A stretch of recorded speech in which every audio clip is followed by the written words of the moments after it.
जो SME listing अभी चल रही है, आप उससे कितने सेटिस्फाइड हैं या आपको लगता है कि इसकी स्पीड बढ़ाने की ज़रूरत है? जो अभी लिस्टिंग चल रही है उससे मैं काफ़ी सेटिस्फाइड हूँ, क्योंकि ये प्रोसेस ऐसा नहीं है जो कि बहुत एग्रेसिवली किया जा सकता है। ये बहुत सोच समझ के करने वाली चीज़ है। इसमें क्या है कि धीरे धीरे ही अवेयरनेस क्रिएट की जा सकती है अमंग्स दी इशूअर्स, जो लोग जो लोग पैसा मार्केट से उठाना चाहते हैं, और साथ ही साथ इन्वेस्टर्स की भी जानकारी जरूरी है। तो ये प्रोसेस धीरे धीरे ही पिकअप करता है, लेकिन जो भी स्पीड आज की डेट में चल रही है उससे मैं काफ़ी सेटिस्फाइड हूँ। जी, जैसे मेन बोर्ड है वहाँ पर तो इकोसिस्टम काफ़ी डेवलप्ड है और काफ़ी एक अच्छा इक्विटी कल्चर बन चुका है। इस सेगमेंट में, एसएमई सेगमेंट में इक्विटी कल्चर बनाने के लिए आपको सबसे बड़ी ज़रूरत क्या लगती है या कहाँ पर पुश मिलना चाहिए? नहीं, यहाँ पर देखिए क्या है कि सबसे बड़ा जो इशू है ना, वो माइंडसेट का है। जो प्रमोटर्स हैं, जो एसएमईज के प्रमोटर्स हैं, उनके मन में धारणा ये रहती है कि अगर हम लिस्टिंग कराएंगे या मार्केट से पैसा लेंगे तो मार्केट से इक्विटी उठाएंगे तो ऐसा तो नहीं कि हमारा कंट्रोल कम हो जाएगा कंपनी के पर। और दूसरी बात उनके दिमाग में रहती है कि जो डिस्क्लोजर्स हमको करने होंगे वो हमारे हित में रहेंगे कि नहीं रहेंगे। तो ये जो चीज़ें हैं उससे वो थोड़ा सा लिस्टिंग से घबराते हैं और पीछे हटते हैं। ये हम लोगों का जो अवेयरनेस कैंपेन चल रहा है उसमें हमारा मुख्य उद्देश्य यही है कि इन सब चीज़ों के बारे में उन लोगों से बात करें, प्रमोटर से, और उनको ये बताने की कोशिश करें कि ऐसा आपका सोचना गलत है। ट्रांसपेरेंसी अगर आप बढ़ाते हैं तो उसका आपको रिवॉर्ड भी मिलता है, और अगर आपकी गवर्नेंस अच्छी है तो उसका आपको रिवॉर्ड मिलता है। और ये सब आपको रिवॉर्ड तभी मिल सकते हैं जब आपकी कंपनी की लिस्टिंग होगी, तभी मार्केट में लोग जानेंगे और मार्केट के लोग उसकी वैल्यूएशन देंगे।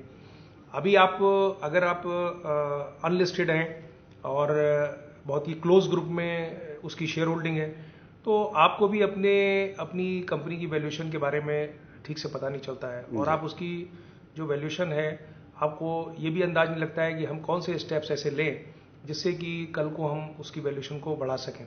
आप अगर गवर्नेंस सिस्टम को इम्प्रूव करते हैं, आप अगर ट्रांसपेरेंसी को इम्प्रूव करते हैं तो ऑटोमेटिकली, और या अपने बिजनेस मॉडल को इम्प्रूव करते हैं तो ऑटोमेटिकली आपकी वैल्यूएशन बढ़ने वाली है। तो ये सब चीज़ें मार्केट प्रोसेस से होती हैं। तो लिस्टिंग का ये बेनिफिट है कि इन सब चीज़ों का आपको मार्केट प्रीमियम देता है। जो एसएमई है उसका फ़ायदा तो साफ है, लेकिन एक इन्वेस्टर पॉइंट ऑफ व्यू से अगर हम देखें, अक्सर एनालिस्ट कहते हैं या जो मीडिया में एक्सपर्ट्स कहते हैं कि आप बड़ी कंपनियों के साथ जाइए, जो एस्टैब्लिश ट्रैक रिकॉर्ड वाली कंपनियां हैं उनमें निवेश कीजिए जहां पर जोखिम कम हो। बिल्कुल। जब एसएमई में आते हैं तो वहां तो साइज और भी छोटा है और प्रूवन ट्रैक रिकॉर्ड बिल्कुल ही नहीं है। तो एक इन्वेस्टर के हिसाब से क्या वहां पे ज़्यादा एक जोखिम और ज़्यादा डर नहीं है? देखिए, ऐसा है कि आपने बहुत ही रेलिवेंट सवाल पूछा, तो और इसको क्लैरिफाई करना जरूरी है। जो एसएमई प्लेटफॉर्म है वो प्लेटफॉर्म पर जो इन्वेस्टमेंट है वो जो मेन बोर्ड पर जो इन्वेस्टमेंट है उससे ज़्यादा रिस्की है। इसीलिए जो एसएमई प्लेटफॉर्म है उसके अंदर हमने बहुत छोटे इन्वेस्टर को रिंग फेंस किया है। इसीलिए उसमें जो मिनिमम लॉट साइज है वो एसएमई प्लेटफॉर्म पर 1 लाख रुपए का है। 1 लाख रुपए से कम का कोई निवेश नहीं कर सकता। तो हमने रिटेल इन्वेस्टर्स को इस प्लेटफॉर्म से दूर रखा है। तो उसका पर्पज़ यही है कि उन जो छोटे इन्वेस्टर्स हैं वो शायद उसमें एसएमई सेक्टर की जो कंपनियां हैं उनमें जो रिस्क इन्वॉल्व है उनको शायद नहीं अप्रिशिएट कर सकते हैं, तो इसलिए उनको इस प्लेटफॉर्म से दूर रखा है। तो इस प्लेटफॉर्म पर जनरली बड़े इन्वेस्टर्स हैं जो कि उस तरह की रिस्क ले सकते हैं और जिनकी जानकारी का लेवल भी ज़्यादा है। लेकिन फिर भी जो बड़े निवेशक हैं या जो एचएनआई हैं उनके हिसाब से भी अगर देखें तो जो रिस्क पर्सपेक्टिव है जो मेन बोर्ड की कंपनी है उनके मुकाबले यहाँ पर ज़्यादा होगा। तो क्योंकि हम किसी भी इन्वेस्टर को एक एक्सपर्ट यही एडवाइस देगा कि आप प्रूवन ट्रैक रिकॉर्ड वाली कंपनी में निवेश करें। तो यहाँ पर एक बेसिक कंट्राडिक्शन नहीं, कंट्राडिक्शन इसमें नहीं है कुछ भी। बात ये होती है कि ये हर तरह की कंपनियां हैं, ज़्यादा रिस्की, कम रिस्की और ज़्यादा सेफ। तो इन सभी कंपनियों की में इन्वेस्टमेंट की एक डिमांड होती है। जैसे फॉर एग्जांपल आप स्टार्टअप ले लीजिए। स्टार्टअप को आप कहेंगे सबसे ज़्यादा रिस्की है, लेकिन उसके अंदर भी लोग निवेश करते हैं क्योंकि उसके अंदर निवेश जो करते हैं उसमें एप्रिसिएशन के चांसेस और ज़्यादा होते हैं।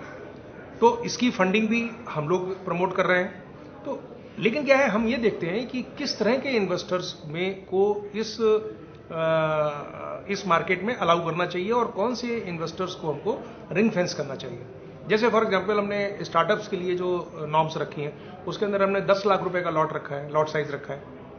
10 लाख से कम का कोई इन्वेस्टमेंट नहीं कर सकता है। तो हम ये मानते हैं कि जो 10 लाख रुपए से ऊपर का इन्वेस्टमेंट है या तो इंस्टीट्यूशंस करेंगे और या फिर एचएनआईज करेंगे, जिनकी ये कैपेसिटी है कि उस कंपनी के रिस्क को वो समझ सकें और एक कॉन्शियस डिसीजन ले सकें और उनकी जो कैपेसिटी है, जो उनकी फाइनेंशियल कैपेसिटी है, वो भी एक छोटे इन्वेस्टर से ज़्यादा है। तो हम हर तरह की कंपनीज को एक मौका देते हैं कि वो मार्केट से अलग अलग सेगमेंट से फाइनेंस को उठा सकें।